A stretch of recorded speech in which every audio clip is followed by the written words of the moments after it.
Content అనేది ఎప్పుడు కష్టమవుతుందో తెలుసా? మనం మనలాగా కాకుండా వేరే వాళ్ళలాగా చేయాలనుకున్నప్పుడు. నేను ఫస్ట్ ఛానల్ పెట్టినప్పుడు నాకు చాలా కష్టం అనిపించేది. ఏం చేస్తాను? అసలు చేసే వాళ్ళందరూ ఎలా చేస్తున్నార్రా అనిపించేది. వాళ్ళని చూసి ఇలా చేయాలి, ఇలా మాట్లాడాలి అనుకునేదాన్ని. అది నాకు చాలా కష్టంగా ఉండేది. నాలాగా కాదు కదా! నేను ఎప్పుడైతే నాలాగా నేను నాకొచ్చినట్టు నేను ఎలా మాట్లాడడం స్టార్ట్ చేశానో అప్పటినుంచి నాకు ఏది కష్టం అనిపించలేదు. అన్నీ ఈజీగానే అనిపించాయి.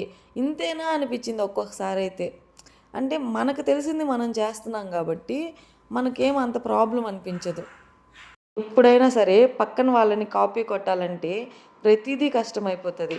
ఎప్పుడైతే మనలో ఉండే టాలెంట్‌ని మనం చూపించాలనుకుంటామో అప్పుడు అన్నీ మనకి ఈజీనే. నా ఈ 14 రోజుల యూట్యూబ్ జర్నీలో నేను నేర్చుకునింది, నేను తెలుసుకునింది ఇది.